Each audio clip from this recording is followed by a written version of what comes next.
Ce soir-là, en découvrant une réservation dans son téléphone, j'ai compris qu'un simple dîner pouvait détruire 32 ans de mariage. Je m'appelle Féliciane Courbesson. J'ai 59 ans, et voici l'histoire que j'ai gardée pour moi bien trop longtemps. Pendant des années, j'ai cru que le silence était une preuve de sagesse, que fermer les yeux sur les détails étranges, c'était protéger mon foyer. Mais ce soir de novembre 2024, assise dans mon salon parisien, une notification lumineuse sur l'écran de son portable a tout fait basculer. Je ne suis pas le genre de femme qui fouille dans les affaires de son mari. Jamais je n'aurais imaginé devenir celle qui tremble en lisant un message qui ne lui est pas destiné. Pourtant, ce jour-là, quelque chose en moi a compris avant même que mes yeux ne déchiffrent les mots. Réservation confirmée, le Duc de Praslin, table pour 2, 20h30, samedi prochain. Le Duc de Praslin, le restaurant le plus élégant de Paris, celui où nous avions fêté nos 10 ans de mariage, celui où Gaudin m'avait promis, les yeux brillants, qu'il m'aimerait jusqu'à son dernier souffle. Mais cette réservation n'était pas pour nous. Je me souviens encore du poids de ce téléphone dans ma main, du froid qui a envahi ma poitrine, du bruit de la pluie contre les fenêtres, comme si le ciel pleurait à ma place. Je n'ai pas crié, je n'ai pas pleuré.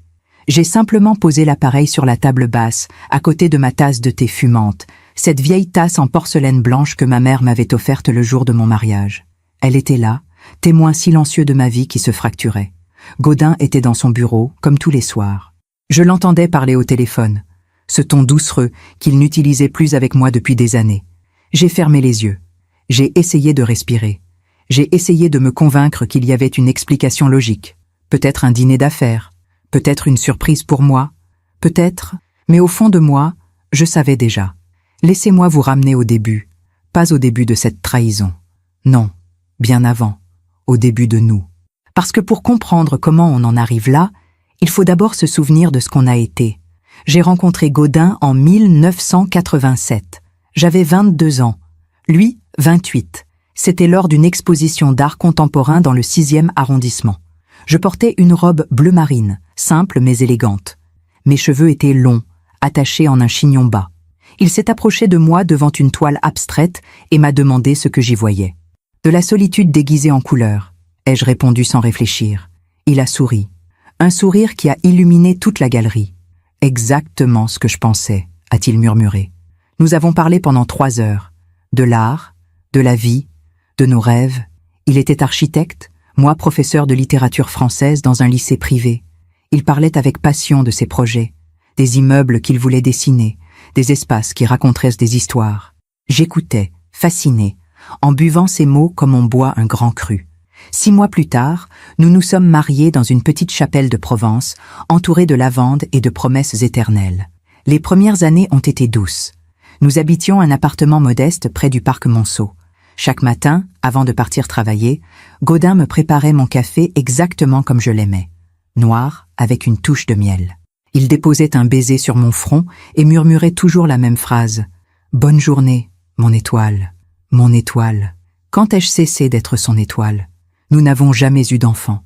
Ce n'était pas un choix au début. Simplement, la vie en a décidé autrement. Après 5 ans de tentatives, de médecins, d'espoir et de déception, nous avons accepté que ce serait nous deux. Juste nous deux. Et pendant longtemps, cela nous a suffi. Gaudin a réussi dans sa carrière. Ses projets architecturaux ont été primés. Nous avons déménagé dans un appartement plus grand, avec vue sur la Seine. J'ai continué d'enseigner Molière et Balzac à des adolescents qui préféraient leur téléphone à la beauté des mots. La vie était confortable, prévisible, silencieuse, trop silencieuse peut-être. Les dîners sont devenus rares, les conversations superficielles, les baisers sur le front, mécaniques. Mais je me disais que c'était normal, que tous les couples traversaient cela, que l'amour mature était fait de routine et de respect mutuel. Je me trompais. Le premier signe, je l'ai ignoré. C'était il y a 2 ans, en décembre 2022. Gaudin avait commencé à recevoir des messages tard le soir. Il souriait en les lisant, un sourire que je ne reconnaissais pas. Quand je lui demandais qui écrivait, il répondait vaguement. Un collègue, un projet urgent. Je hochais la tête. Je retournais à mon livre. Le deuxième signe, c'était son parfum. Il a changé de parfum, sans me le dire. Un jour, il sentait le bois de santal et la bergamote. Le lendemain, c'était quelque chose de différent. plus sucré, plus jeune. « Tu as changé de parfum ?» ai-je demandé un matin. « Tu trouves ?» Il a haussé les épaules. Peut-être que mon nez s'est habitué à l'ancien. Et moi, encore une fois, j'ai laissé couler. Le troisième signe, c'était les week-ends.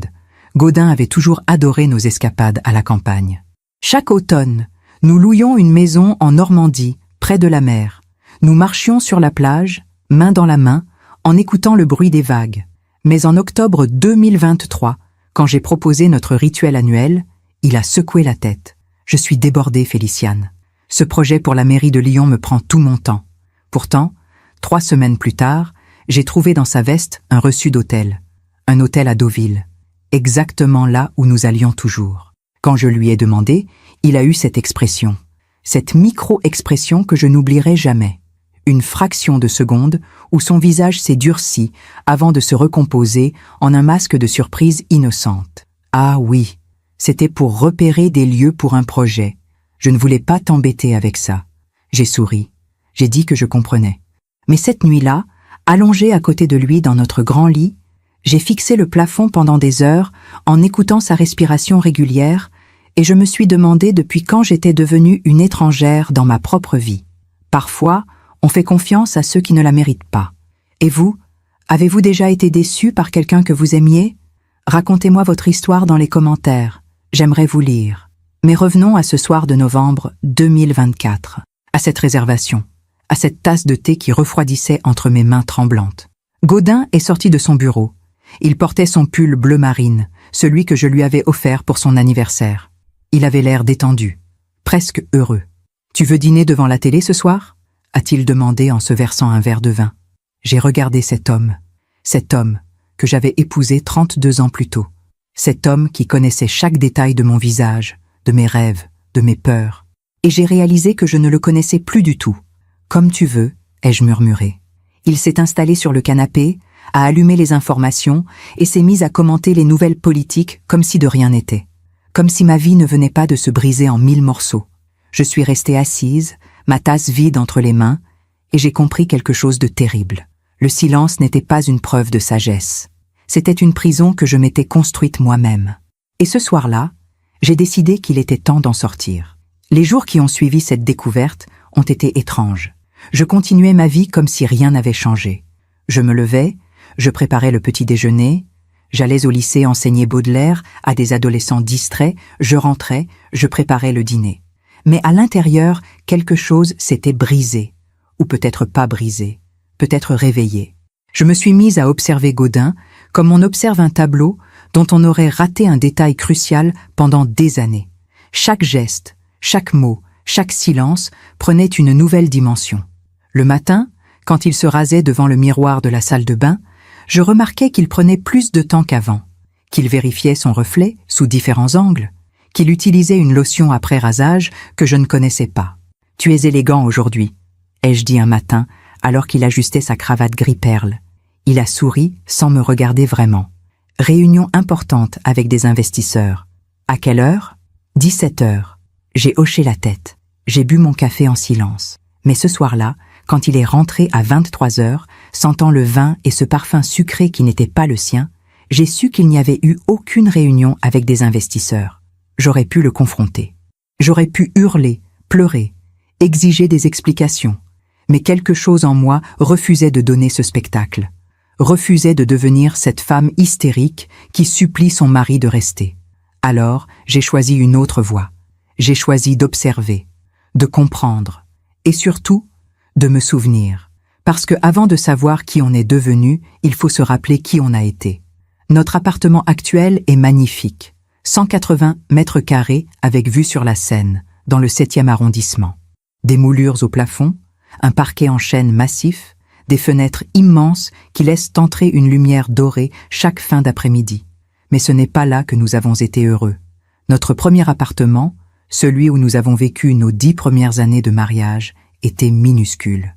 45 mètres carrés près du parc Monceau. Une chambre, un salon qui servait aussi de salle à manger, une cuisine où nous tenions à peine à 2. Pourtant, c'est là que j'ai connu le bonheur. Je me souviens des dimanches matins. Gaudin se levait le premier et allait chercher des croissants chauds à la boulangerie du coin. Il rentrait, les mains pleines de sacs en papier brun, et l'odeur du beurre emplissait tout l'appartement. Nous déjeunions au lit, les miettes tombant sur les draps blancs, en lisant le journal et en commentant les articles avec cette légèreté propre aux couples qui s'aiment vraiment. « Écoute ça », disait-il en me montrant un article absurde. Et nous rions. Nous rions tellement. Quand ai-je cessé de rire avec lui? Je me souviens aussi des soirées d'été. Nous n'avions pas les moyens de partir en vacances chaque année, alors nous transformions notre petit balcon en oasis. Gaudin installait des guirlandes lumineuses, je préparais une salade niçoise et nous dînions là, à regarder les passants en bas, à inventer des histoires sur leur vie. « Tu vois cette femme avec le chien ?» disait-il en pointant une silhouette. « Elle est détective privée. Le chien est en fait son partenaire. Ils résolvent des crimes ensemble. Et lui ?» demandai-je en désignant un homme pressé. « Banquier le jour, pianiste de jazz la nuit. Il a une double vie et personne ne le sait. Nous inventions des mondes. Nous rêvions à voix haute. À cette époque, Gaudin n'était pas encore l'architecte reconnu qu'il est devenu. Il travaillait pour un cabinet modeste, dessinait des projets que d'autres signaient. Mais il avait cette flamme dans les yeux, cette conviction que son tour viendrait. Et je croyais en lui, de toutes mes forces. Je me souviens du soir où il a décroché son premier grand contrat. C'était en 1995. Il est rentré en courant, a ouvert la porte si brusquement qu'elle a claqué contre le mur et m'a soulevé dans ses bras en criant « Féliciane, Féliciane, ils ont accepté mon projet !» Il tournoyait avec moi dans notre minuscule salon, renversant presque la lampe sur pied, et je riais, les mains agrippées à ses épaules, heureuse de le voir si vivant. Ce soir-là, nous avons bu du champagne bon marché dans des verres dépareillés, et il m'a dit, les yeux brillants de larmes de joie, « Rien de tout ça n'aurait été possible sans toi. Tu es mon ancre, Féliciane, ma raison de me battre. » Son ancre. Quand ai-je cessé d'être son ancre? Notre vie a changé progressivement après ce premier succès. Les contrats se sont multipliés, l'argent est arrivé. Nous avons déménagé dans un appartement plus grand en 1999, puis dans celui-ci en 2007. J'ai cru que ces déménagements symbolisaient notre ascension commune, notre réussite partagée. Maintenant, je me demande si chaque déménagement ne nous éloignait pas un peu plus l'un de l'autre. Dans notre petit appartement du parc Monceau, nous étions obligés de vivre l'un sur l'autre, de partager chaque espace, chaque moment. Gaudin travaillait sur ses plans à la table de la cuisine pendant que je corrigeais mes copies. Nous nous touchions constamment, par nécessité et par plaisir. Mais ici, dans ces 180 mètres carrés, nous pouvions passer des journées entières sans nous croiser vraiment. Gaudin avait son bureau. J'avais ma bibliothèque. Nous habitions le même appartement, mais vivions dans des mondes parallèles. Je me souviens aussi de nos voyages. Pas les grands voyages, nous n'en avons jamais eu les moyens avant ces succès. Mais les petites escapades, les week-ends improvisés. En 1991, nous avons passé une semaine dans un village de Bretagne. Un petit hôtel face à la mer, avec des volets bleus et un escalier en bois qui grinçait. Il pleuvait presque tous les jours, mais nous nous en fichions.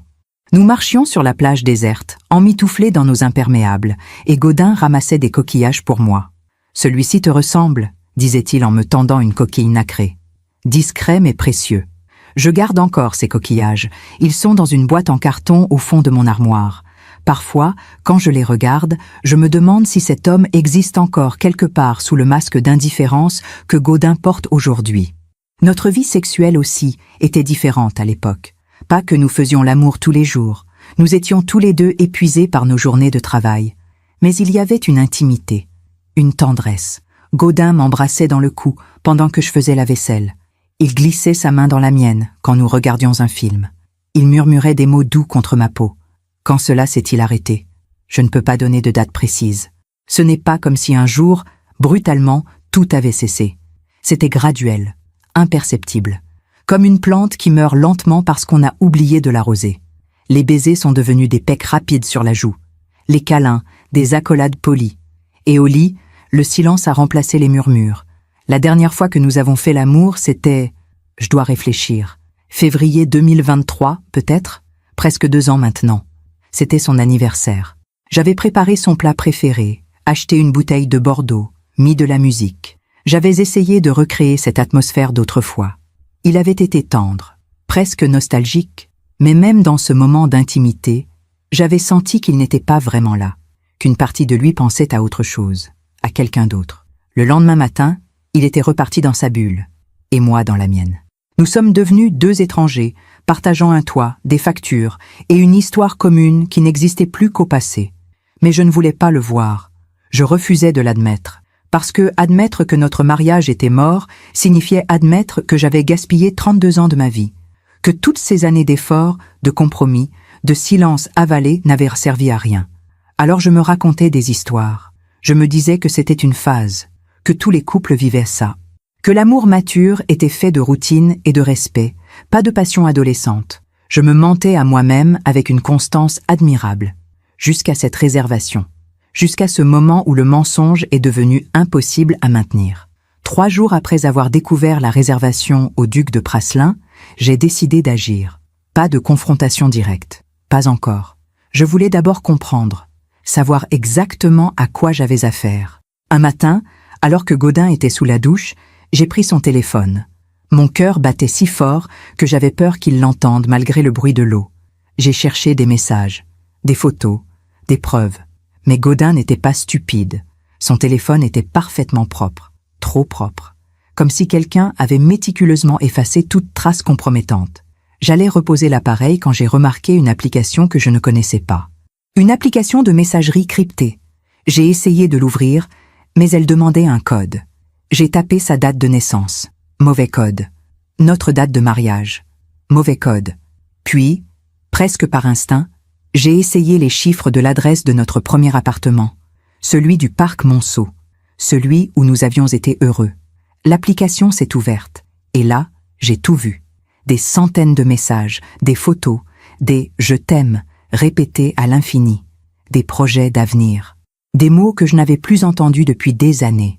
Son nom était Jessamine. Jessamine, un nom qui sonnait comme une chanson, un nom jeune, frais, vibrant. Sur la photo de profil, j'ai vu une femme d'environ 35 ans, blonde, mince, souriante. Elle portait une robe d'été jaune et se tenait devant un champ de lavande. Elle était belle, tellement belle, et tellement jeune. L'eau de la douche s'est arrêtée.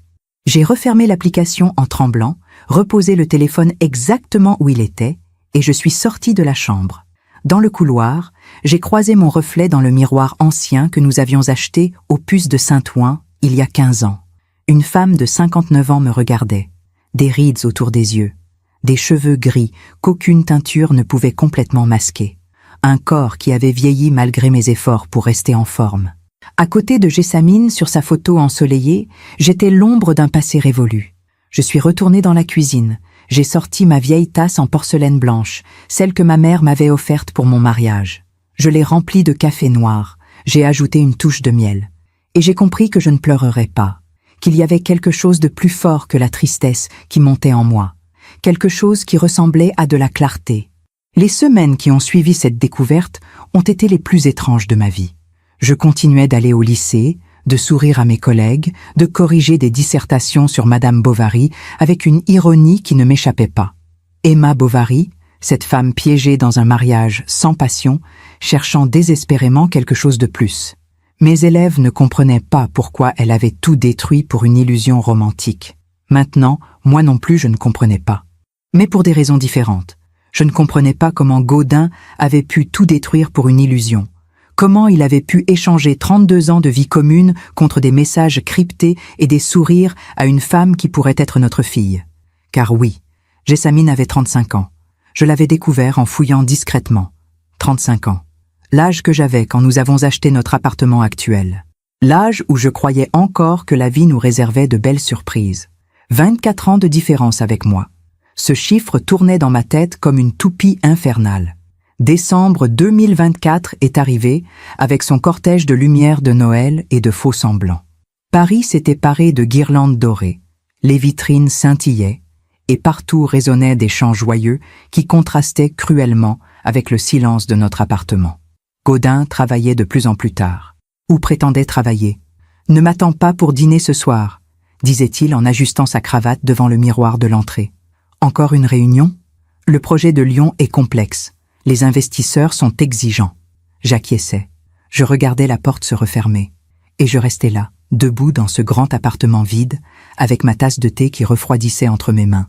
Un soir, alors que je rangeais son manteau qu'il avait laissé négligemment sur le canapé, un ticket de caisse est tombé de la poche intérieure. Je l'ai ramassé machinalement. C'était un reçu d'une bijouterie de la rue de la Paix, datant de la semaine précédente. 1200 € pour un bracelet en or blanc. Mon cœur s'est arrêté. 1200 €. Je suis allée dans ma chambre. Oui, nous faisions maintenant chambre à part depuis environ 1 an, officiellement parce que mes insomnies le dérangeaient, et j'ai ouvert mon coffret à bijoux. Un coffret en bois de rose que Gaudin m'avait offert pour nos 20 ans de mariage. À l'intérieur, mes quelques bijoux s'alignaient sagement. La bague de fiançailles en or jaune. Les boucles d'oreilles en perles que sa mère m'avait données avant de mourir. Un collier modeste que j'avais acheté moi-même pour un anniversaire oublié. Aucun bracelet en or blanc. J'ai refermé le coffret. J'ai regardé par la fenêtre. La Seine coulait, indifférente, sous les ponts illuminés. 1200 € pour une femme qui n'était pas sa femme. Combien avait coûté mon dernier cadeau? Je ne me souvenais même plus. Peut-être un foulard Hermès il y a 3 ans. Peut-être rien depuis. J'ai repensé à nos premières années. Quand Gaudin cachait des petits mots doux dans mon sac à main. Quand il m'offrait des fleurs sans raison. Quand il rentrait avec un livre qu'il avait vu en vitrine et qui lui avait fait penser à moi. Quand as-tu cessé de penser à moi? Ai-je murmuré dans le vide. Personne n'a répondu. Pendant que je raconte tout cela, je me demande d'où vous m'écoutez. Écrivez le nom de votre ville en commentaire. Le lendemain était un samedi. Gaudin avait annoncé qu'il devait aller au bureau pour finaliser des plans. Un samedi. Bien sûr. Tu veux que je te prépare quelque chose avant de partir? Ai-je demandé, jouant mon rôle d'épouse parfaite avec une aisance qui me terrifiait. Non merci. Je prendrai quelque chose en route. Il est parti vers 10 heures. J'ai attendu 30 minutes, puis j'ai fait ce que je n'aurais jamais cru faire un jour. Je l'ai suivi. J'avais mis un manteau sombre, un foulard, des lunettes de soleil malgré le ciel gris de décembre. Je me sentais ridicule, comme dans un mauvais film policier. Mais la douleur efface le ridicule. Gaudin a pris sa voiture, une Mercedes noire qu'il adorait, et je l'ai suivi en taxi en demandant au chauffeur de rester discret. Le pauvre homme a dû me prendre pour une folle, mais il a obéi sans poser de questions. Peut-être que ce n'était pas la première fois qu'on lui demandait de suivre quelqu'un. Nous avons traversé Paris, pas en direction de son bureau. Non, vers le 16e arrondissement. La voiture de Gaudin s'est garée devant un immeuble cossu de l'avenue Foch. Un de ces immeubles haussmanniens avec balcon en fer forgé et porte cochère massive. Il est sorti, a vérifié son reflet dans la vitre de la voiture, a lissé ses cheveux et a sonné à l'interphone. Quelques secondes plus tard, la porte s'est ouverte et elle est apparue. Jessamine. En vrai, elle était encore plus belle que sur les photos. Grande, élancée, vêtue d'un pull en cachemire crème et d'un jean parfaitement coupé. Ses cheveux blonds tombaient en cascade sur ses épaules. Elle souriait. Elle a embrassé Gaudin sur les lèvres. Pas un baiser chaste, un vrai baiser. Celui qu'on donne à quelqu'un qu'on attend avec impatience. Puis ils sont entrés ensemble et la porte s'est refermée sur eux. Je suis restée là, dans ce taxi, à fixer cet immeuble, incapable de bouger. « Madame ?» Le chauffeur me regardait dans le rétroviseur. « Tout va bien? Pouvez-vous attendre quelques minutes ?»« Bien sûr. » J'ai attendu. Je ne sais pas pourquoi. Peut-être pour me torturer, peut-être pour être sûr. 45 minutes plus tard, ils sont ressortis, main dans la main, riant. Gaudin avait cette expression sur le visage, cette légèreté, cette joie que je ne lui voyais plus depuis des années. Ils se sont embrassés encore une fois devant l'immeuble, longuement. Puis Gaudin est remonté dans sa voiture et est reparti. Jessamine est restée là un instant, regardant la Mercedes s'éloigner, avec ce sourire de femme amoureuse qui illuminait tout son visage. Puis elle a sorti son téléphone et a tapé un message. Probablement à lui, probablement quelque chose comme « Tu me manques déjà ». « Ramenez-moi chez moi », ai-je dit au chauffeur d'une voix que je ne reconnaissais pas. Durant le trajet du retour, j'ai regardé Paris défiler. Cette ville que j'aimais tant. Cette ville où j'avais construit ma vie, mon mariage, mes rêves. Cette ville qui me semblait soudain étrangère. Gaudin est rentré vers 18 heures, l'air détendu, presque guilleret. « Le travail a bien avancé ?» ai-je demandé en levant les yeux de mon livre. « Oui, très bien. Ces plans prennent forme. Je pense que nous décrocherons le contrat. »« Nous !» Il disait toujours « nous » quand il parlait de son travail, comme si j'étais encore partie prenante de sa vie, comme si nous étions encore une équipe. C'est merveilleux, ai-je répondu avec un sourire qui devait ressembler à un rictus. Il s'est servi un verre de whisky et s'est installé dans son fauteuil en cuir. Et toi, qu'as-tu fait de ta journée? Oh, pas grand-chose. J'ai lu, j'ai pris un bain, j'ai corrigé quelques copies. Bien, bien. Il a allumé la télévision. Un documentaire sur l'architecture moderne. Il commentait les images, me parlait de techniques de construction, comme si tout était normal. Et moi, assise sur le canapé avec ma tasse de thé maintenant froide, je le regardais et je me demandais qui était cet homme. Comment pouvait-on vivre un mensonge avec une telle aisance? Comment pouvait-on embrasser une femme le matin et parler architecture avec son épouse le soir comme si de rien n'était? Était-ce toujours le même Gaudin qui m'avait juré fidélité il y a 32 ans? Celui qui pleurait de joie dans notre minuscule salon? Celui qui ramassait des coquillages pour moi sur les plages bretonnes? Ou était-ce un étranger qui avait pris sa place sans que je m'en aperçoive? Cette nuit-là, allongé, dans mon lit, pas notre lit. J'ai repensé à tous les signes que j'avais ignorés. Les messages tard le soir, le changement de parfum, les week-ends soudainement occupés, le reçu de Deauville, les regards fuyants, les « je t'aime » qui avaient disparu de notre vocabulaire. Tout était là, sous mes yeux. Depuis combien de temps? 2 ans? 3 ans? Plus? Je m'étais raconté que c'était normal, que c'était l'usure du temps, que tous les couples traversaient ça. Mais la vérité, c'est que je ne voulais pas voir, parce que voir signifiait agir, et agir signifiait détruire cette illusion de stabilité que j'avais construite autour de moi comme un rempart contre la réalité. J'avais choisi l'aveuglement, par confort, par peur, par lâcheté peut-être. Mais maintenant que mes yeux étaient ouverts, je ne pouvais plus faire semblant. Maintenant que j'avais vu Jessamine. Maintenant que j'avais vu le visage de Gaudin s'illuminer pour elle comme il ne s'illuminait plus pour moi depuis des années. Maintenant que j'avais compris que je n'étais plus sa femme, mais un fantôme qui hantait un mariage mort. Je ne pouvais plus fermer les yeux. Le dimanche suivant, nous avons reçu des amis pour le déjeuner. Bernard et Sylvie, un couple que nous connaissions depuis 20 ans. Lui était avocat, elle médecin. Ils avaient 3 enfants, tous devenus adultes maintenant. Nous avons mangé un gigot d'agneau que j'avais préparé le matin. Nous avons bu du vin. Nous avons ri. Enfin, eux ont ri. Gaudin a ri. Moi, j'ai souri. À un moment, alors que les hommes parlaient aux politiques dans le salon, Sylvie m'a rejointe dans la cuisine où je préparais le café. « Féliciane, tout va bien ?»« Bien sûr. Pourquoi cette question ?»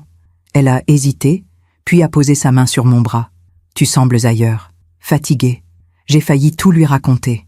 Le téléphone, les messages, Jessamine, l'avenue Foch, les 1200 €, le sourire de Gaudin qui n'était plus pour moi. Mais je me suis retenue, parce que mettre des mots sur cette réalité la rendrait définitive, officielle, réelle. Je dors mal en ce moment, c'est tout. Sylvie m'a regardée avec cette expression que je déteste, cette pitié douce, comme si elle savait, comme si elle aussi avait vécu ça, ou comme si elle avait vu ce que je refusais encore d'admettre complètement. Si tu as besoin de parler... Oh, je sais. Merci, Sylvie. Nous sommes retournés au salon avec le café. Bernard racontait une histoire drôle sur un de ses clients. Tout le monde riait. Gaudin avait passé son bras sur le dossier du canapé, détendu, charmant.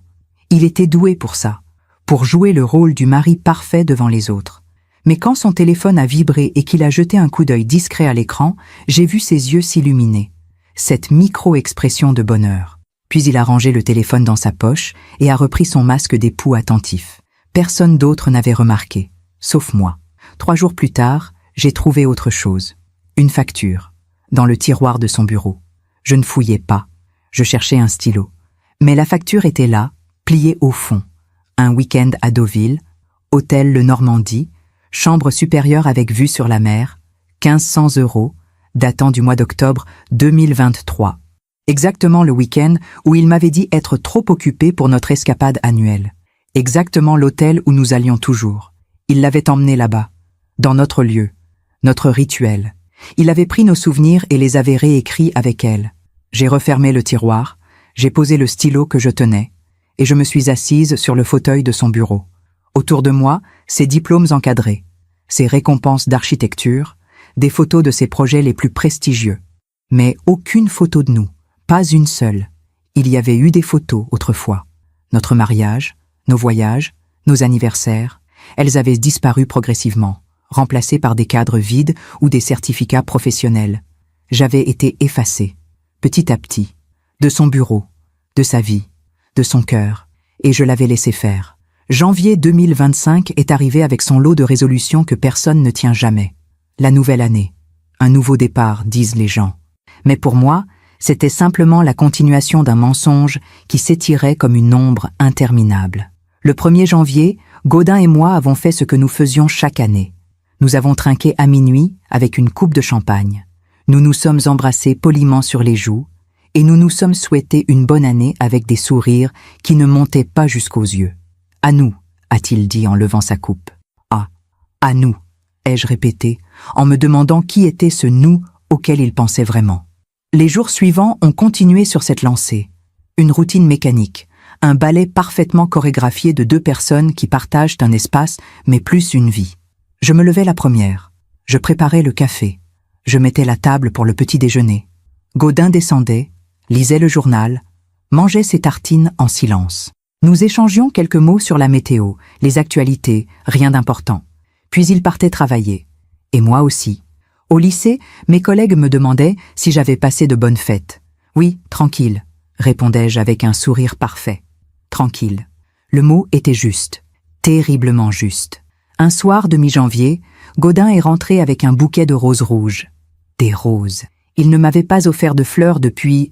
Je ne savais même plus. « Pour toi », a-t-il dit en me tendant le bouquet avec un sourire. J'ai pris les fleurs. Elles étaient magnifiques, fraîches, parfumées. Quelle est l'occasion? Aucune. J'ai pensé que tu aimerais. J'ai mis les roses dans un vase en cristal. J'ai ajusté chaque tige avec soin. Et pendant que je faisais ça, une partie de moi voulait croire, voulait penser que peut-être il revenait vers moi, que peut-être cette histoire avec Jessamine était terminée. Mais je connaissais la vérité. Ces fleurs n'étaient pas un geste d'amour. C'était un pansement sur une blessure béante. C'était de la culpabilité déguisée en attention. Merci, ai-je dit simplement. Ce soir-là, Gaudin a proposé que nous dînions ensemble, à table, avec des bougies. Il a ouvert une bonne bouteille. Il m'a parlé de son travail, de ses projets. Il m'a demandé comment se passaient mes cours. Et moi, je jouais le jeu. Je souriais. Je hochais la tête. Je posais des questions. Parce que c'était plus facile. Parce que maintenir l'illusion demandait moins d'énergie que de la briser. Parce que j'avais peur. Peur de la solitude. Peur de recommencer à zéro à 59 ans. Peur de perdre cette vie confortable que nous avions construite. Peur d'admettre que j'avais échoué. Alors je me taisais. Je souriais. J'acceptais. Février est arrivé. Le mois le plus court. Le mois le plus froid. Gaudin m'a annoncé qu'il devait partir à Lyon pour une semaine. Pour ce fameux projet qui l'occupait tant. Une semaine entière? Oui. Les négociations sont complexes. Je dois être sur place. Je comprends. Est-ce qu'il allait vraiment à Lyon? Ou était-ce encore un mensonge? Je ne savais plus. Je ne cherchais plus à savoir. La veille de son départ, j'ai préparé sa valise, comme je l'avais toujours fait. J'ai plié ses chemises, rangé ses chaussettes, vérifié qu'il avait son chargeur de téléphone. « Tu n'es pas obligé de faire ça », a-t-il dit en me regardant depuis le pas de la porte. Je sais, mais je continuais. Parce que c'était mon rôle, l'épouse parfaite, celle qui s'occupe de tout, celle qui ne pose pas de questions. Il est parti le lendemain matin. Un baiser rapide sur ma joue, un au revoir distrait. Je t'appellerai ce soir. D'accord. La porte s'est refermée. J'ai regardé par la fenêtre sa voiture disparaître au bout de la rue. Et je me suis retrouvée seule dans notre grand appartement, seule avec mes pensées, seule avec la vérité que je refusais toujours d'affronter complètement. Pendant cette semaine sans lui, j'ai fait quelque chose que je n'avais pas fait depuis longtemps. J'ai vécu. Pas de façon spectaculaire, pas de grandes révélations. Juste vivre. J'ai dîné quand j'avais faim, pas à l'heure fixe du dîner de Gaudin. J'ai regardé les films que je voulais voir, pas ceux qu'il choisissait toujours. J'ai lu jusqu'à 3 heures du matin sans que personne ne me reproche d'avoir la lumière allumée. J'ai invité Sylvie à déjeuner. Nous sommes allés dans un petit bistrot près du Luxembourg. Elle m'a parlé de ses enfants, de son travail à l'hôpital, de sa vie bien remplie. Et puis, autour d'un verre de vin blanc, elle m'a regardé droit dans les yeux et a dit « Féliciane, je vais te poser une question. Et j'aimerais que tu sois honnête avec moi. Es-tu heureuse? J'ai ouvert la bouche pour dire oui, pour maintenir le mensonge, pour protéger cette façade que j'avais érigée autour de ma vie. Mais les mots ne sont pas sortis. À la place, mes yeux se sont remplis de larmes. Sylvie a tendu la main et l'a posée sur la mienne. Je m'en doutais. Comment? Les femmes reconnaissent cette expression chez d'autres femmes. Cette façon de sourire sans vraiment sourire, d'être là sans vraiment être là. J'ai essuyé mes larmes, discrètement. Le restaurant était bondé. Les gens autour mangeaient, riaient, vivaient. Personne ne remarquait la femme en train de se briser doucement au-dessus de son assiette de salade niçoise. « Il a quelqu'un d'autre », ai-je murmuré. C'était la première fois que je le disais à voix haute. Les mots sont sortis comme une confession, comme un poids qu'on abandonne enfin. Sylvie n'a pas eu l'air surprise. « Depuis combien de temps le sais-tu » ? 2 mois. Peut-être plus. Je ne suis pas sûre. Et que vas-tu faire? C'était la question, n'est-ce pas? Que faire quand on découvre que sa vie est construite sur du sable? Je ne sais pas. Tu mérites mieux que ça, Féliciane. J'ai 59 ans, Sylvie. Presque 60. Qui voudrait de moi maintenant? Elle a secoué la tête avec véhémence. Ce n'est pas une question d'âge, c'est une question de dignité, de respect de soi.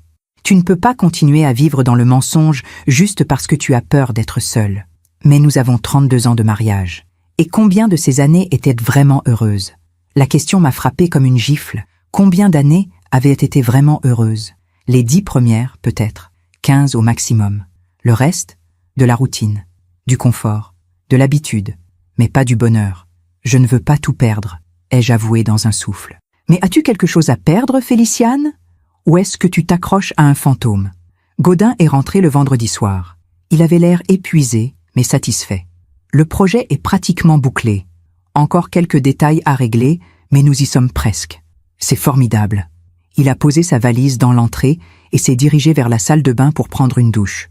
Pendant qu'il était sous l'eau, j'ai fait ce que je m'étais juré de ne plus faire. J'ai ouvert sa valise. Ses vêtements sentaient un parfum qui n'était pas le mien. Sucré, fleuri, gessamine. Dans la poche latérale, j'ai trouvé un ticket de restaurant. Pas à Lyon, à Paris, datant de mercredi, le jour où il était censé être en réunion toute la journée. Il n'était jamais allé à Lyon. Il avait passé la semaine avec elle. J'ai refermé la valise. J'ai remis le ticket exactement où il était. Et je suis retournée dans le salon, ma tasse de thé à la main. Quand Gaudin est sorti de la douche, frais et détendu, je lui ai souri. « Tu dois être affamée. J'ai préparé ton plat préféré. »« Oh, Féliciane, tu es merveilleuse. Merveilleuse. » J'étais une idiote, oui. Une idiote qui préparait le dîner pour un homme qui rentrait des bras de sa maîtresse. Nous avons mangé en silence. Ou plutôt, il a mangé en me racontant des histoires sur Lyon, sur les réunions, sur les investisseurs. Des mensonges soigneusement construits. Des mensonges qu'il racontait avec une aisance déconcertante. Et moi, j'écoutais. Je hochais la tête.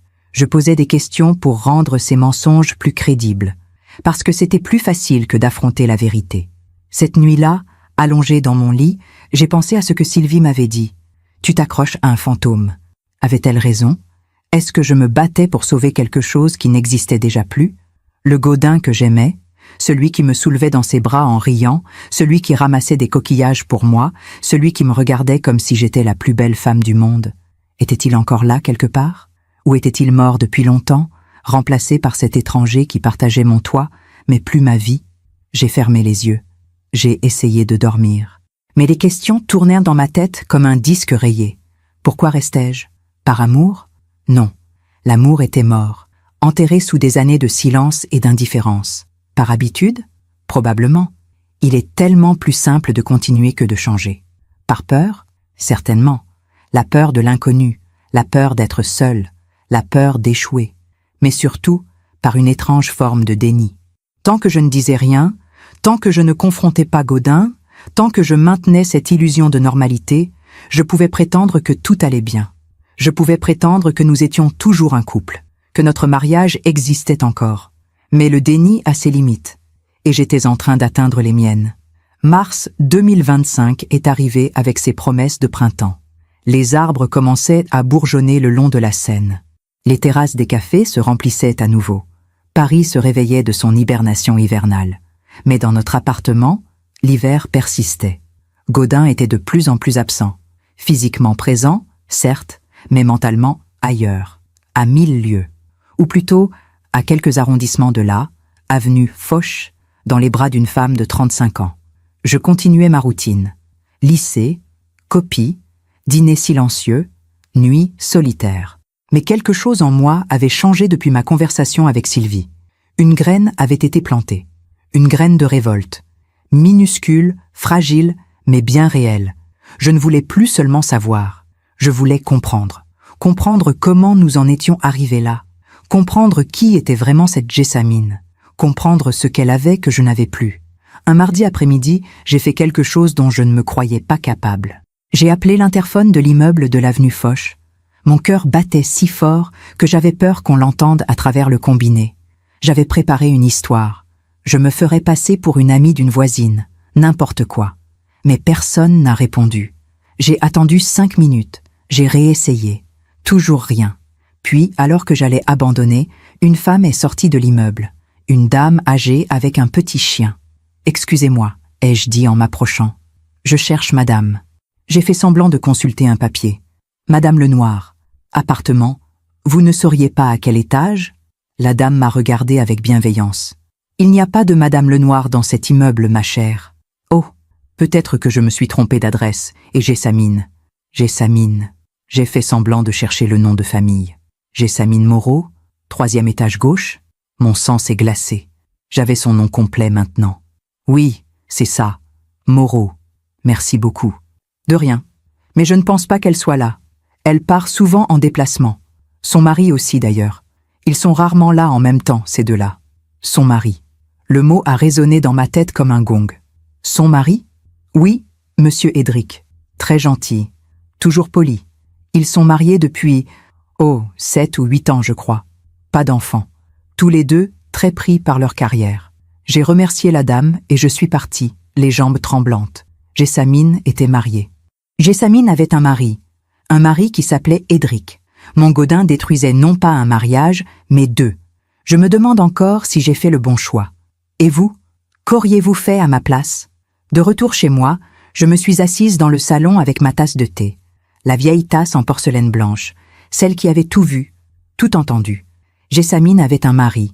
Cette information changeait tout. Ou plutôt, elle ajoutait une dimension que je n'avais pas envisagée. Il n'y avait pas que moi qui souffrais. Il y avait un autre innocent dans cette histoire, un homme qui, comme moi, vivait probablement dans l'ignorance. Où mars 2025 est arrivé avec ses promesses de printemps. Les arbres commençaient à bourgeonner le long de la Seine. Les terrasses des cafés se remplissaient à nouveau. Paris se réveillait de son hibernation hivernale. Mais dans notre appartement, l'hiver persistait. Gaudin était de plus en plus absent. Physiquement présent, certes, mais mentalement ailleurs, à 1000 lieues. Ou plutôt, à quelques arrondissements de là, avenue Foch, dans les bras d'une femme de 35 ans. Je continuais ma routine. Lycée, copie, dîner silencieux, nuit solitaire. Mais quelque chose en moi avait changé depuis ma conversation avec Sylvie. Une graine avait été plantée, une graine de révolte, minuscule, fragile, mais bien réelle. Je ne voulais plus seulement savoir, je voulais comprendre. Comprendre comment nous en étions arrivés là. Comprendre qui était vraiment cette Jessamine. Comprendre ce qu'elle avait que je n'avais plus. Un mardi après-midi, j'ai fait quelque chose dont je ne me croyais pas capable. J'ai appelé l'interphone de l'immeuble de l'avenue Foch. Mon cœur battait si fort que j'avais peur qu'on l'entende à travers le combiné. J'avais préparé une histoire. Je me ferais passer pour une amie d'une voisine. N'importe quoi. Mais personne n'a répondu. J'ai attendu 5 minutes. J'ai réessayé. Toujours rien. Puis, alors que j'allais abandonner, une femme est sortie de l'immeuble. Une dame âgée avec un petit chien. « Excusez-moi », ai-je dit en m'approchant. « Je cherche madame. » J'ai fait semblant de consulter un papier. « Madame Lenoir. Appartement. Vous ne sauriez pas à quel étage ?» La dame m'a regardé avec bienveillance. « Il n'y a pas de madame Lenoir dans cet immeuble, ma chère. »« Oh, peut-être que je me suis trompée d'adresse. » Et Jessamine. J'ai fait semblant de chercher le nom de famille. Jessamine Moreau, 3e étage gauche. Mon sang s'est glacé. J'avais son nom complet maintenant. Oui, c'est ça, Moreau. Merci beaucoup. De rien. Mais je ne pense pas qu'elle soit là. Elle part souvent en déplacement. Son mari aussi d'ailleurs. Ils sont rarement là en même temps, ces deux-là. Son mari. Le mot a résonné dans ma tête comme un gong. Son mari? Oui, monsieur Edric. Très gentil. Toujours poli. Ils sont mariés depuis, 7 ou 8 ans, je crois. Pas d'enfants. Tous les deux très pris par leur carrière. J'ai remercié la dame et je suis partie, les jambes tremblantes. Jessamine était mariée. Jessamine avait un mari qui s'appelait Edric. Mon Gaudin détruisait non pas un mariage, mais 2. Je me demande encore si j'ai fait le bon choix. Et vous? Qu'auriez-vous fait à ma place? De retour chez moi, je me suis assise dans le salon avec ma tasse de thé. La vieille tasse en porcelaine blanche, celle qui avait tout vu, tout entendu. Jessamine avait un mari. Cette information changeait tout. Ou plutôt, elle ajoutait une dimension que je n'avais pas envisagée. Il n'y avait pas que moi qui souffrais. Il y avait un autre innocent dans cette histoire. Un homme qui, comme moi, vivait probablement dans l'ignorance. Ou peut-être savait-il déjà. Peut-être fermait-il les yeux lui aussi. Mais d'une manière étrange, cette découverte m'apportait quelque chose. Pas du réconfort. Non. Plutôt une forme de clarté. Je n'étais plus seule face à ce mensonge. Les jours suivants, j'ai fait des recherches. Discrètement, méthodiquement. Sur Internet, j'ai trouvé un profil LinkedIn. Edric Moreau, 42 ans, directeur commercial dans une entreprise pharmaceutique. Un visage sympathique, des yeux clairs, un sourire franc. Il avait l'air d'un homme bien. Le genre d'homme qui ne méritait pas d'être trahi. Comme moi. Sur le profil de Jessamine, j'ai appris qu'elle était consultante en communication, diplômée d'une grande école de commerce. Des photos d'elle lors de conférences, toujours élégante, toujours souriante. Des photos avec son mari lors de galas, d'événements professionnels. Ils formaient un beau couple, jeune, dynamique, prometteur. Et Gaudin et elle étaient en train de détruire tout ça. Un soir de fin mars, j'ai décidé de parler à Gaudin.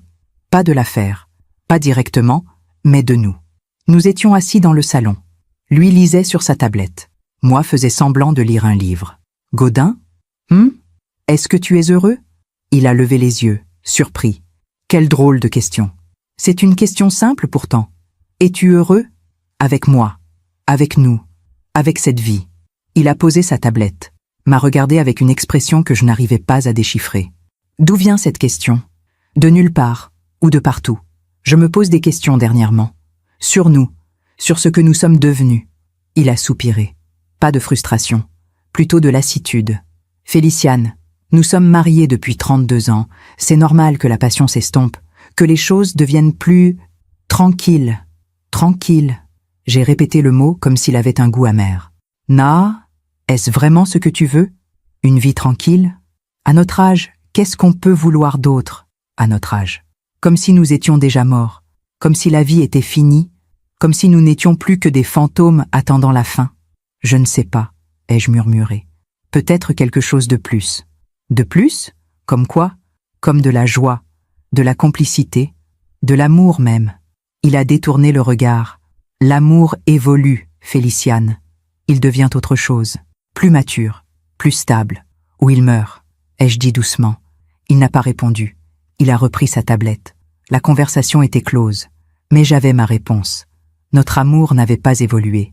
Il était mort, enterré sous les années et l'indifférence. Et Gaudin le savait.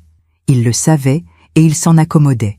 Ou plutôt, il avait trouvé ailleurs ce qu'il ne cherchait plus avec moi. Début avril, j'ai reçu un appel de ma sœur Marguerite. Elle vivait à Bordeaux avec son mari depuis 25 ans. 3 enfants, 6 petits-enfants.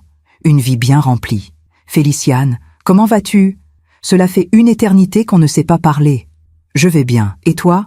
Nous avons discuté un moment. De sa famille, de son jardin, de tout et de rien. Puis elle a dit, tu sais, je vais venir à Paris la semaine prochaine, pour un rendez-vous médical.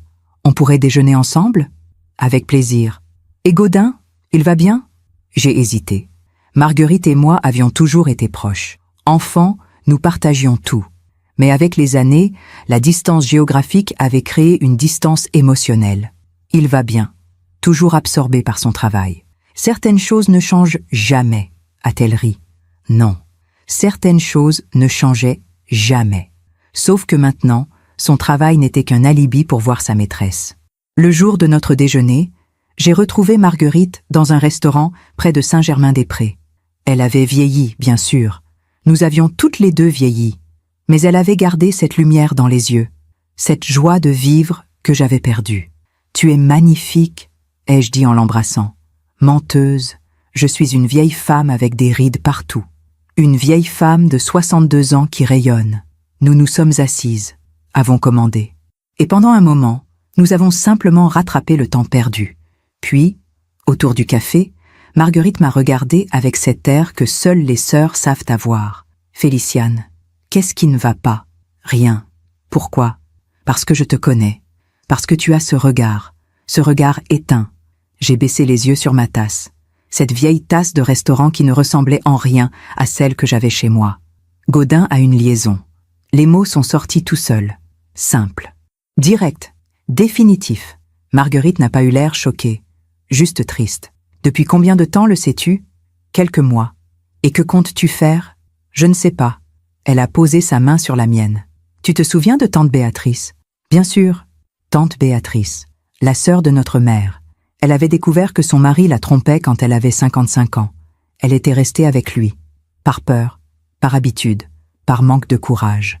Elle était morte 10 ans plus tard. Amère, malheureuse, pleine de regrets. « Je ne veux pas devenir tante Béatrice », ai-je murmuré. « Alors ne le deviens pas. » « Mais comment ? J'ai 59 ans, Marguerite, presque 60. Je n'ai pas de carrière brillante, pas d'argent propre. Tout ce que j'ai, c'est ce mariage qui te rend malheureuse. Mais c'est ma vie. Non, c'est la prison que tu t'es construite. » Ces mots ont résonné comme ceux de Sylvie, comme un écho de la vérité que je refusais d'entendre. « J'ai peur, ai-je avoué. Je sais. Mais tu sais ce qui est encore plus effrayant ? Regarder en arrière dans 10 ans et réaliser que tu as gaspillé ces années à souffrir alors que tu aurais pu vivre. » Cette conversation avec Marguerite a été un déclic. Pas un déclic spectaculaire, pas une révélation fulgurante, juste une prise de conscience lente et douloureuse. Je méritais mieux. J'avais encore du temps devant moi. Peut-être 15 ans, peut-être 20, peut-être plus. Est-ce que je voulais passer ces années à jouer le rôle de l'épouse aveugle, à faire semblant que tout allait bien pendant que mon mari vivait une double vie ? Non, non, je ne voulais plus. Le soir même, en rentrant chez moi, j'ai ouvert mon ordinateur. J'ai créé un nouveau dossier et j'ai commencé à rassembler des preuves, les reçus que j'avais trouvés, les captures d'écran des messages de l'application cryptée que j'avais photographiée avec mon téléphone, les dates des absences suspectes, les mensonges notés méticuleusement. Je construisais un dossier, non pas pour confronter Gaudin, pas encore, mais pour me préparer, pour être prête le jour où je serais assez forte pour partir, ou pour rester et exiger des comptes. Je ne savais pas encore ce que je ferais, mais je savais que je ne pouvais plus continuer ainsi. Le déni avait assez duré. Il était temps de regarder la vérité en face, et d'agir. Mi-avril 2025. Le printemps s'installait vraiment maintenant. Les cerisiers fleurissaient dans les jardins du Trocadéro. La lumière s'étirait jusqu'à 20 heures. Paris était belle, comme toujours. Mais moi, je n'avais Dieu que pour un écran de téléphone. Celui de Gaudin, pour être précise. Ce jeudi-là, il avait oublié son portable sur la table de la cuisine en allant prendre sa douche. Une négligence inhabituelle. Ou peut-être était-il simplement trop confiant, trop certain que je ne chercherais jamais. Erreur. J'ai ouvert l'application de messagerie cryptée. Le code avait changé. Mais j'ai essayé quelques combinaisons. Son nouveau parfum. Faux. L'anniversaire de Jessamine que j'avais trouvé sur LinkedIn. Faux. Puis, presque par hasard, j'ai tapé une date. Le 23 octobre 2023. La date de ce week-end à Deauville.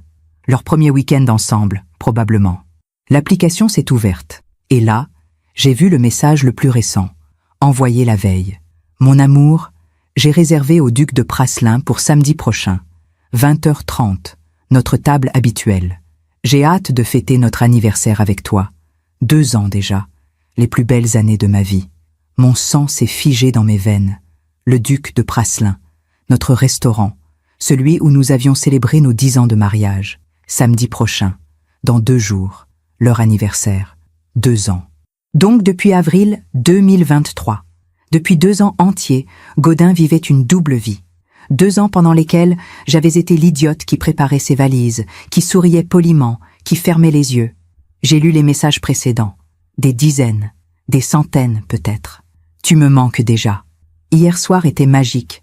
Je t'aime comme je n'ai jamais aimé personne. Bientôt, nous n'aurons plus à nous cacher. Cette dernière phrase m'a glacée. Bientôt, nous n'aurons plus à nous cacher. Qu'est-ce que cela signifiait? Qu'ils comptaient me quitter? Qu'ils avaient des projets d'avenir ensemble? J'ai continué à faire défiler les messages, et puis je suis tombée sur une photo de Jessamine, dans notre lit, dans notre appartement, dans mon lit. Il l'avait amenée ici, dans notre maison, dans notre intimité. La nausée m'a submergée. J'ai dû m'asseoir. L'eau de la douche s'est arrêtée. J'ai rapidement fermé l'application, reposé le téléphone, et je suis sortie de la cuisine. Dans le couloir, je me suis appuyée contre le mur, le cœur battant à tout rompre. Le duc de Praslin. Samedi, 20h30. Une idée folle a germé dans mon esprit. Ce soir-là, Gaudin est parti dîner avec des collègues. Bien sûr. Dès qu'il a refermé la porte, j'ai pris mon téléphone et j'ai appelé le restaurant. Le duc de Praslin. Bonsoir. Bonsoir. Je souhaiterais réserver une table pour samedi soir. 20h30. Pour combien de personnes? 2 personnes. Un instant, s'il vous plaît. Un silence. J'ai une table disponible à 20h15 ou à 21h. Rien à 20h30 précisément? Malheureusement non. Toutes nos tables sont réservées à cette heure. Et auriez-vous une table à côté de celle réservée au nom de Courbesson? Un autre silence. Madame Courbesson? Oui. Je vois. Vous souhaitez une table adjacente à celle de Monsieur Courbesson? Exactement. Le ton du maître d'hôtel a changé. Plus professionnel. Plus discret. Nous avons la table numéro 12, juste à côté. 20h30. Parfait, je la prends. À quel nom, madame? J'ai hésité une seconde. Moreau, madame Moreau. Après avoir raccroché, j'ai réalisé ce que je venais de faire. J'allais les confronter, en public, dans ce restaurant où Gaudin m'avait juré son amour éternel il y a 22 ans. Mais je ne pouvais pas y aller seule.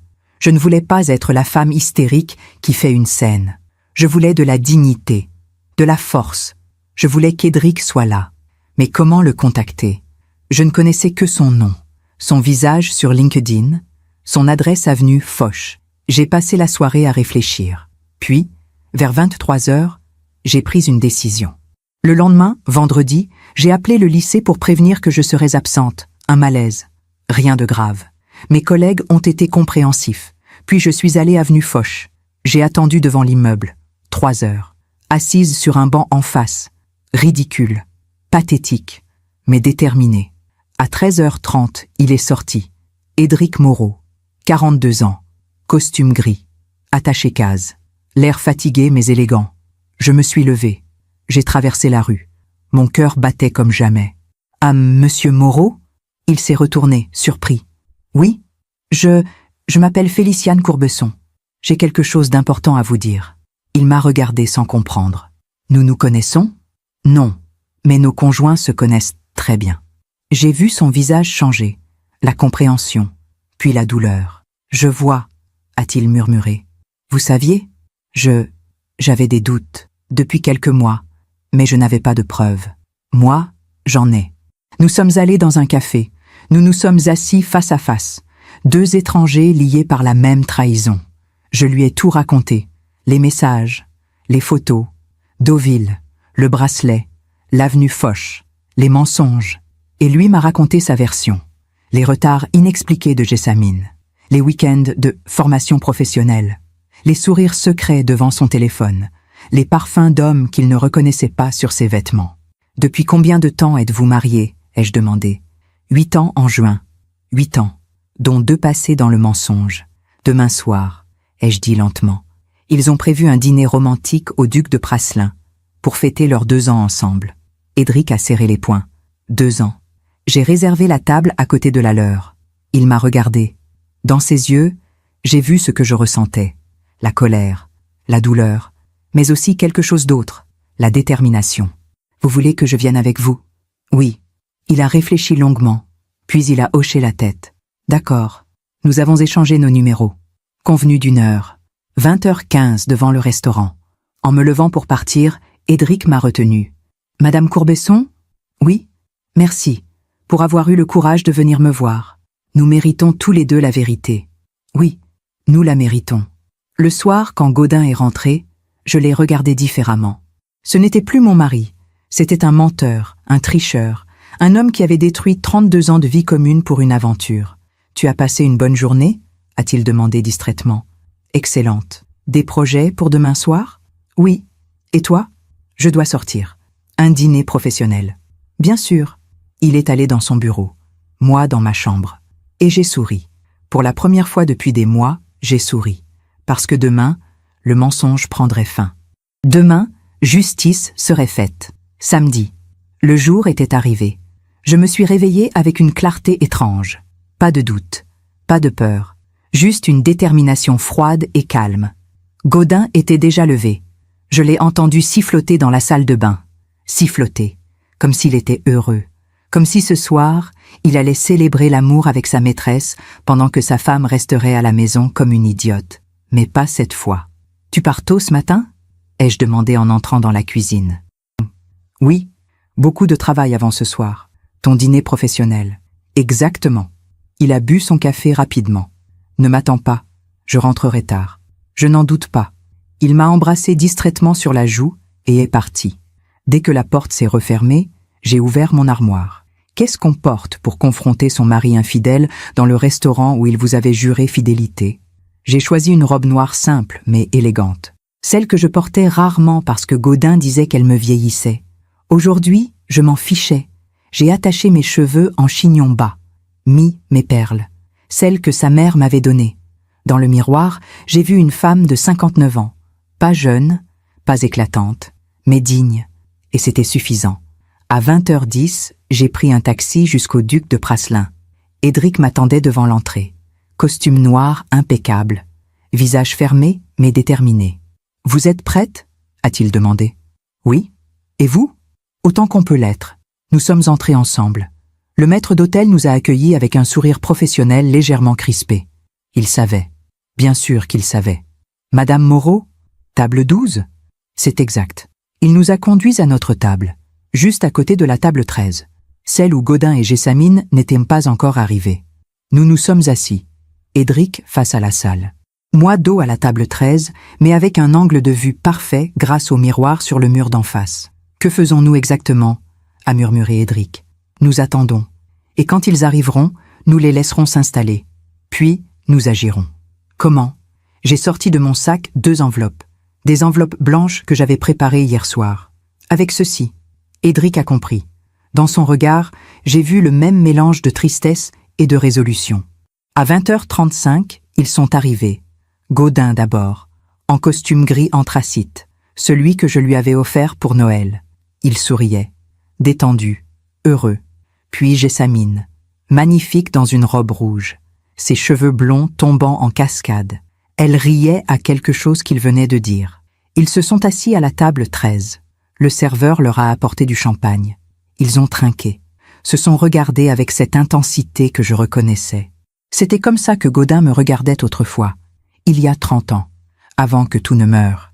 Édric les observait, le visage de marbre. « C'est elle », a-t-il murmuré. Non pas une question, une constatation. Oui. Gaudin a pris la main de Jessamine par-dessus la table, l'a embrassée tendrement, a murmuré quelque chose qui l'a fait rire. Dans le miroir, je les voyais parfaitement. Un couple amoureux, qui ne se doutait de rien. « Quand ?» a demandé Édric. « Maintenant. » Nous nous sommes levés en même temps. Nous avons fait 3 pas, et nous nous sommes arrêtés juste à côté de leur table. Gaudin nous a vus en premier. Son visage est passé de la surprise à l'incompréhension, puis à la panique pure. « Féliciane !»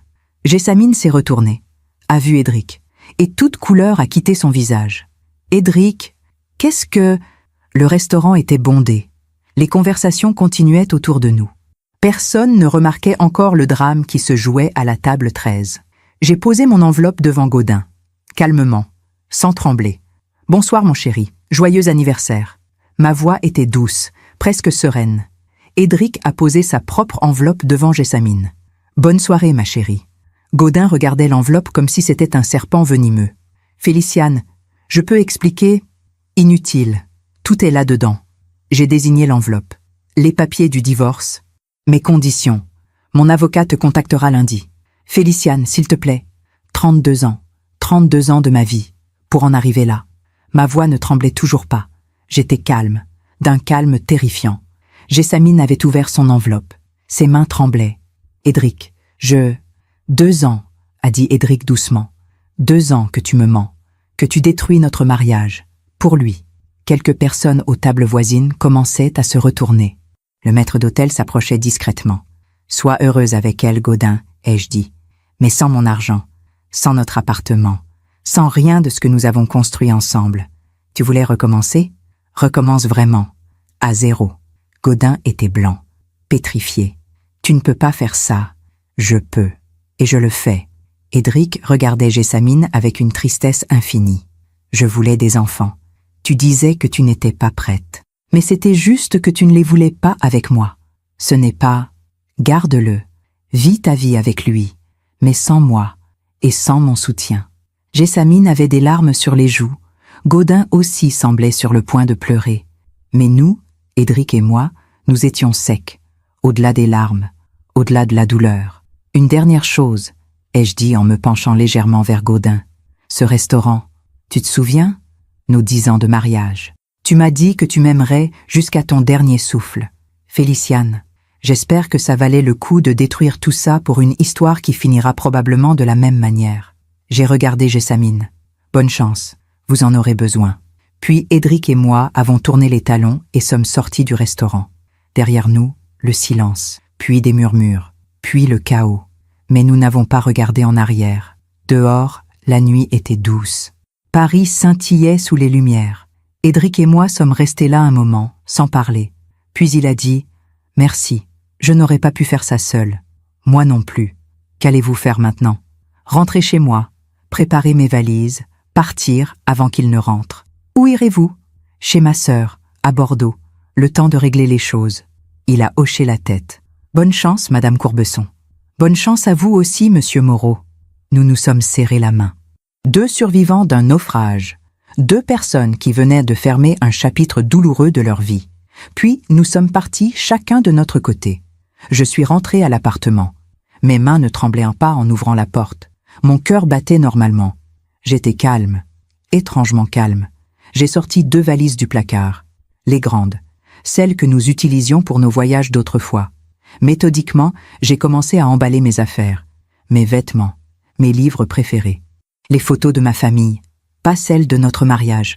Je n'en voulais plus. J'ai pris la tasse en porcelaine blanche, celle que ma mère m'avait offerte. Elle avait traversé 32 ans avec moi. Elle méritait de continuer le voyage. Dans mon coffret à bijoux, j'ai laissé la bague de fiançailles, les boucles d'oreilles de sa mère aussi. Je n'ai pris que ce qui m'appartenait vraiment. À 22h15, mon téléphone a sonné. Gaudin. Je n'ai pas répondu. Il a rappelé. Encore. Encore. J'ai éteint le téléphone. À 23h, j'étais prête. 2 valises, un sac à main, ma tasse dans du papier bulle. J'ai regardé une dernière fois cet appartement. Ces 180 mètres carrés où j'avais vécu 18 ans, où j'avais cru être heureuse. Mais je n'étais pas triste, juste libérée. J'ai appelé un taxi. Destination, gare Montparnasse. Le dernier train pour Bordeaux partait à minuit moins le quart. Dans le taxi, j'ai rallumé mon téléphone. 37 appels manqués de Gaudin. Une dizaine de messages. Féliciane, rentre. On doit parler. S'il te plaît, laisse-moi expliquer. Tu ne peux pas partir comme ça. Féliciane, réponds-moi. Je t'en supplie. Je les ai tous effacés, sans les lire complètement, sans hésiter. À la gare, j'ai acheté mon billet. Un aller simple. Pas de retour prévu. Dans la salle d'attente, j'ai appelé Marguerite. Féliciane, il est tard. Je sais, je suis désolée. Je pars. Je quitte Gaudin. Je prends le train de minuit. Je peux venir chez toi quelques jours. Un silence. Puis, bien sûr, reste le temps qu'il faudra. Qu'est-ce qui s'est passé? Je te raconterai. Mais c'est fini. Vraiment fini. Tu as bien fait. Je t'attends. Le train était presque vide. J'ai trouvé une place près de la fenêtre. J'ai posé ma tête contre la vitre froide et j'ai regardé Paris disparaître dans la nuit. Cette ville où j'avais vécu 40 ans, où j'avais enseigné, aimé, souffert. Je ne savais pas si j'y reviendrais un jour. Autour de minuit 30, mon téléphone a sonné à nouveau. Pas Gaudin cette fois. Un numéro inconnu. J'ai hésité, puis répondu. « Madame Courbesson? C'est Édric Moreau. Bonsoir. Pardonnez-moi de vous appeler si tard. Je voulais juste savoir si tout allait bien. Je suis dans le train pour Bordeaux. Vous avez bien fait de partir. » Un silence. Puis il a ajouté. « Jessamine est rentrée après vous. Elle a fait ses valises aussi. Elle est partie chez sa mère. Et vous? Je reste dans l'appartement. Pour l'instant, je dois réfléchir à ce que je vais faire. C'est une étape difficile. Oui, mais nécessaire. Il a marqué une pause. Merci encore. Pour ce soir. Pour avoir eu le courage que je n'avais pas. Nous l'avons eu ensemble. C'est vrai. Prenez soin de vous, Madame Courbesson. Vous aussi, Monsieur Moreau. Après avoir raccroché, j'ai fermé les yeux. Le train filait dans la nuit, me portait loin, vers une nouvelle vie que je ne connaissais pas encore. J'avais peur. Bien sûr que j'avais peur. Mais j'étais vivante. Vraiment vivante. Pour la première fois depuis des années. Marguerite m'attendait à la gare de Bordeaux à 3 heures du matin. Elle m'a prise dans ses bras sans poser de questions. « Viens, on parlera demain. » Dans sa voiture, roulant vers sa maison de banlieue, j'ai regardé les rues endormies de cette ville que je connaissais à peine. Tout était nouveau, tout était possible. Et cette pensée, au lieu de me terrifier, m'apaisait. Les jours suivants ont été étranges, comme si j'étais dans un rêve, ou plutôt, comme si je me réveillais d'un cauchemar de plusieurs années. J'ai raconté toute l'histoire à Marguerite. Elle a écouté sans m'interrompre. Puis elle a dit simplement « Tu as été courageuse ». Je ne me sens pas courageuse. Je me sens juste fatiguée. C'est normal. Tu viens de fermer une porte qui était ouverte depuis 32 ans. Repose-toi. Le reste viendra. Mon avocat m'a appelé le lundi. Gaudin avait reçu les papiers. Il contestait tout, bien sûr. Il veut négocier, m'a dit l'avocat. Non, pas de négociation. Je veux le divorce. Je veux ma part de l'appartement. Je veux ma pension. C'est tout. Très bien. Je m'en occupe. Gaudin a essayé de me joindre pendant 2 semaines. Messages, appels, mails. Je n'ai répondu à aucun. Puis, un soir, il a arrêté. Le silence. Enfin. Mai est arrivé. Les lilas fleurissaient dans le jardin de Marguerite. Je passais mes journées à lire, à marcher, à simplement exister sans rôle à jouer. Un après-midi, Marguerite m'a trouvé sur le banc du jardin. « Tu sais ce que tu vas faire maintenant ?»« Non, pas encore. Tu pourrais rester ici. Trouver un poste dans un lycée de Bordeaux. Recommencer. Peut-être, ou peut-être ailleurs. Je ne sais pas. Pour la première fois de ma vie, je ne sais pas ce que je veux. Et bizarrement, ça ne me fait pas peur. » Marguerite a souri. C'est bon signe. Fin mai, Édric m'a envoyé un message. « Bonjour Madame Courbesson, j'espère que vous allez bien. Le divorce avec Jessamine est en cours. Elle est avec Gaudin maintenant. Ils ont loué un appartement ensemble. Je pensais que vous aimeriez savoir. Prenez soin de vous. » J'ai relu le message 3 fois. Gaudin et Jessamine ensemble. Officiellement. Étrangement, cette nouvelle ne m'a pas fait mal. J'ai juste pensé, combien de temps avant que l'un trahisse l'autre, avant que la passion se transforme en routine, avant qu'ils réalisent que ce qu'ils avaient détruit pour être ensemble n'en valait peut-être pas la peine. Mais ce n'était plus mon problème. J'ai répondu simplement, merci de m'avoir prévenu. Prenez soin de vous aussi. L'été 2025 est arrivé avec sa chaleur et ses promesses de renouveau. Je vivais toujours chez Marguerite, non pas par nécessité. Mon avocat avait obtenu une pension alimentaire provisoire confortable, mais par choix. J'aimais cette maison, ce jardin, cette vie simple loin de Paris. Le divorce avançait lentement. Gaudin contestait chaque point, retardait chaque signature. Mon avocat me disait que c'était normal, que les hommes coupables cherchent toujours à gagner du temps. Mais moi, j'avais tout mon temps maintenant. Début juin, j'ai reçu un appel inattendu. Sylvie, mon amie parisienne. « Féliciane, enfin je te trouve. J'ai essayé de t'appeler pendant des semaines. Qu'est-ce qui s'est passé? Gaudin m'a dit que tu étais partie chez ta sœur pour une urgence familiale. Gaudin t'a menti, comme il m'a menti pendant 2 ans. J'ai tout raconté. Le restaurant, la confrontation, mon départ. Sylvie est restée silencieuse un long moment. Mon Dieu, je savais qu'il y avait quelque chose, mais jamais je n'aurais imaginé. Personne n'imagine. C'est pour ça que ça marche. Comment vas-tu? Mieux que je ne l'ai été depuis des années. Et c'était vrai. Chaque jour qui passait, je me sentais plus légère, comme si un poids invisible se dissolvait lentement. Tu sais, a dit Sylvie après un moment, il y a des rumeurs à Paris. Sur Gaudin et cette Jessamine. Quel genre de rumeurs? Apparemment, leur histoire fait jaser dans le milieu de l'architecture. Une relation qui a commencé pendant son mariage, qui a détruit 2 couples. Ce n'est pas très bien vu. Certains clients ont annulé des contrats. Cette information m'a surprise. Je n'avais pas pensé aux conséquences professionnelles pour Gaudin. Il perd des contrats? Oui. Et son associé, Bernard, tu te souviens de Bernard, envisage de dissoudre leur partenariat. Il dit que Gaudin a terni la réputation du cabinet. Je n'ai pas ressenti de joie, juste une forme de justice froide et implacable. La vie a une façon intéressante de rendre les choses, ai-je murmuré. Mi-juin, Édric m'a appelé. Madame Courbesson, j'espère que je ne vous dérange pas. Pas du tout. Comment allez-vous? J'ai besoin de parler. Vous êtes la seule personne qui peut comprendre. Je vous écoute. Il a pris une grande inspiration. Jessamine m'a contacté la semaine dernière. Elle veut récupérer des affaires qu'elle a laissées à l'appartement. Quand elle est venue, elle avait changé. Changé comment? Elle avait l'air fatiguée, malheureuse. Elle m'a dit que les choses avec Gaudin n'étaient pas comme elle l'avait imaginé. J'ai fermé les yeux. Bien sûr que non. La réalité n'est jamais comme l'imagination. Elle m'a dit qu'il était différent maintenant, plus distant, plus préoccupé par ses problèmes professionnels, qu'ils se disputaient souvent. Combien de temps ont-ils vécu ensemble? 2 mois? Presque 3 maintenant. 3 mois. Et déjà les fissures apparaissaient. Elle a même eu le culot de me dire qu'elle avait fait une erreur, qu'elle regrettait. Et vous? Qu'avez-vous répondu? Rien. Je l'ai laissé prendre ses affaires et partir. Certaines erreurs ne se réparent pas. Vous avez raison. Mais vous savez ce qui est étrange? Je ne ressens rien. Ni satisfaction de la voir malheureuse, ni tristesse. Juste du vide. C'est normal. Le cœur a besoin de temps pour guérir. Oui, sans doute. Après avoir raccroché, je suis resté longtemps dans le jardin à réfléchir. Gaudin et Jessamine. 2 personnes qui avaient tout sacrifié pour être ensemble.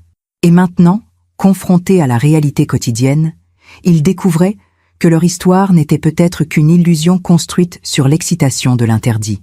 Sans les mensonges, sans l'adrénaline de se cacher, que restait-il? Juillet est arrivé avec sa chaleur suffocante. Bordeaux était belle mais étouffante. Mon avocat m'a appelé avec des nouvelles. Madame Courbesson, nous avons un problème. Gaudin prétend ne plus pouvoir payer la pension alimentaire que le juge a fixée. Il dit que ses revenus ont considérablement diminué. C'est vrai? Techniquement, oui. Il a perdu plusieurs gros contrats. Son cabinet est en difficulté. Mais il possède toujours sa part de l'appartement, qui vaut une fortune.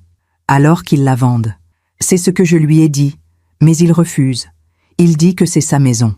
J'ai souri amèrement. Sa maison. Celle que nous avions achetée ensemble.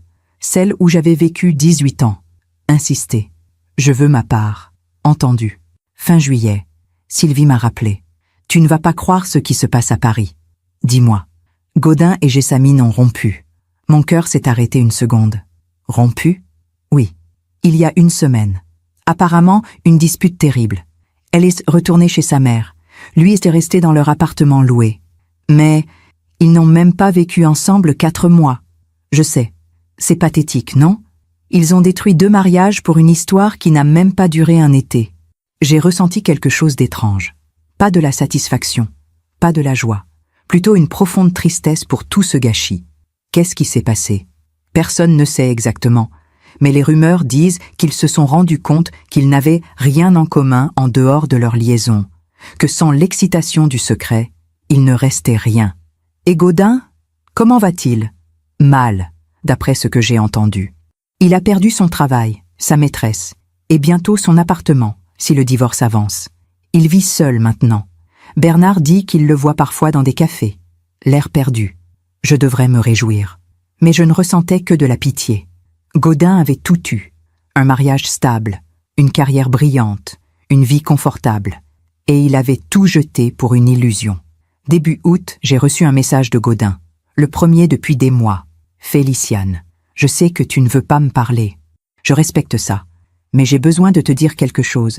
J'ai fait une terrible erreur, la plus grande de ma vie. Je pensais que Jessamine était ce qu'il me manquait, que notre mariage était mort et que je méritais d'être heureux.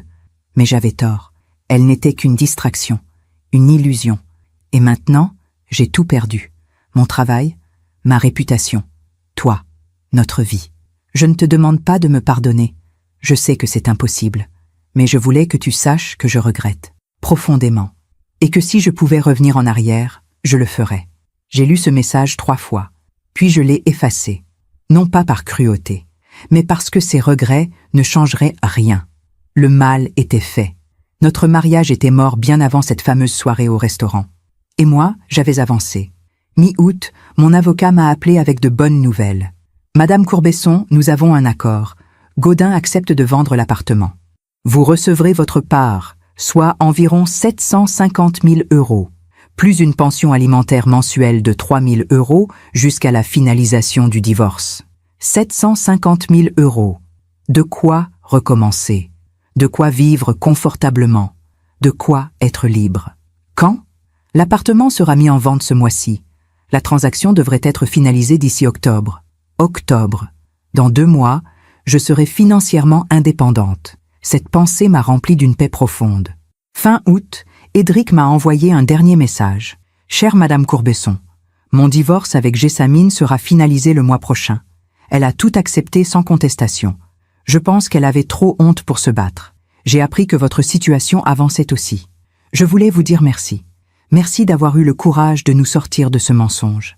Grâce à vous, j'ai retrouvé ma dignité. Je commence une nouvelle vie. J'espère que vous aussi. Prenez soin de vous. Édric. » J'ai souri en lisant ces mots. Nous avions tous les deux survécu. Nous avions tous les deux trouvé la force de fermer une porte et d'en ouvrir une autre. Un soir de fin août, assise dans le jardin de Marguerite avec ma vieille tasse de thé en porcelaine, j'ai pensé à tout ce chemin parcouru. 6 mois plus tôt, j'étais une femme prisonnière de son propre déni. Une femme qui fermait les yeux sur la trahison pour maintenir une illusion de stabilité. Aujourd'hui, j'étais libre. Vraiment libre. Gaudin avait perdu son travail, sa réputation, sa maîtresse et bientôt son appartement. Jessamine avait perdu son mari, sa relation avec Gaudin, et probablement sa propre estime d'elle-même. Je n'avais pas cherché à les punir. Je n'avais pas comploté leur chute. La vie s'en était chargée toute seule. Parce que les choses construites sur le mensonge ne durent jamais. Parce que la vérité finit toujours par éclater. Parce que les choix ont des conséquences. Ils avaient choisi la facilité du mensonge. Moi, j'avais choisi la difficulté de la vérité. Et maintenant, tandis qu'ils récoltèrent les fruits amers de leurs décisions, moi, je plantais les graines d'une nouvelle vie. Une vie où je n'aurais plus à me taire, plus à fermer les yeux, plus à accepter l'inacceptable. Une vie qui serait vraiment la mienne. Elle m'avait traité de folle, ai-je murmuré dans le silence du jardin. Des années plus tard, j'ai retrouvé ce même regard vide dans ses messages. La vie finit toujours par rendre ce qu'on lui donne. Octobre 2025. 6 mois après cette soirée au Duc de Praslin. L'appartement de Paris a été vendu. Les papiers du divorce signés. Ma nouvelle vie pouvait commencer. J'ai décidé de rester à Bordeaux. Non pas chez Marguerite, elle avait déjà assez donné, mais dans un petit appartement du centre-ville. 2 pièces lumineuses avec balcon. Simple. À moi. J'ai trouvé un poste dans un lycée privé. J'enseigne toujours la littérature française. Molière, Balzac, Baudelaire. Ces mots qui traversent les siècles et qui parlent toujours des mêmes vérités humaines. Mes élèves me demandent parfois pourquoi j'aime tant ces vieux textes. Parce qu'ils nous rappellent que les erreurs d'hier sont les leçons d'aujourd'hui, je leur réponds. Un matin de novembre, alors que je prenais mon café dans ma tasse en porcelaine blanche, celle qui a tout vu, tout traversé, j'ai reçu un message d'Édric. « Bonjour Féliciane, j'espère que vous allez bien. Je voulais vous dire que je me suis remariée, une femme merveilleuse que j'ai rencontrée cet été. Nous attendons un enfant pour le printemps. La vie continue. Merci encore pour tout. Édric. » J'ai souri. Un vrai sourire. Édric avait trouvé son bonheur. Il avait reconstruit. Il allait être père. La vie continuait. Pour lui, pour moi, pour nous tous. Sylvie m'a raconté que Gaudin vivait maintenant dans un studio du 19e arrondissement, qu'il travaillait comme consultant indépendant, que sa carrière brillante était terminée. Jessamine était retournée vivre chez ses parents. Son divorce finalisé, sa réputation ternie. 2 vies brisées pour une histoire qui n'avait duré que quelques mois. Je ne ressens plus rien pour eux. Ni haine, ni pitié. Juste une forme de détachement serein. Ils ont fait leur choix. Ils en assument les conséquences, comme nous tous. Ce soir, assise sur mon balcon, je regarde la Garonne couler paisiblement. Les lumières de la ville scintillent. La vie continue son cours. J'ai 60 ans maintenant. 60 ans et une nouvelle vie devant moi. Je ne sais pas combien de temps il me reste. 10 ans, 20 ans, 30, mais je sais une chose, je ne le passerai plus dans le silence, dans la soumission. Dans le déni, je vivrai, Vraiment, pleinement, dignement, avec ma tasse de thé, mes livres, ma liberté. Et si mon histoire peut aider ne serait-ce qu'une femme à ouvrir les yeux, à trouver le courage de partir, à choisir la dignité plutôt que le confort du mensonge, alors tout cela aura eu un sens. Parce que la vie est trop courte pour la gaspiller avec quelqu'un qui ne vous respecte pas. Parce que la solitude vaut mieux qu'une compagnie toxique. Parce que nous méritons tous d'être aimés. Vraiment. Sincèrement. Et si cet amour n'existe plus, nous méritons d'avoir le courage de partir. Merci de m'avoir écouté jusqu'au bout. Si cette histoire a touché votre cœur, abonnez-vous et activez la cloche pour entendre d'autres femmes qui ont transformé la douleur en sagesse. Chaque jour, une femme, une leçon de vie. Partagez cette histoire avec quelqu'un que vous aimez. Parfois, une histoire change toute une journée. Que Dieu vous bénisse et à très bientôt.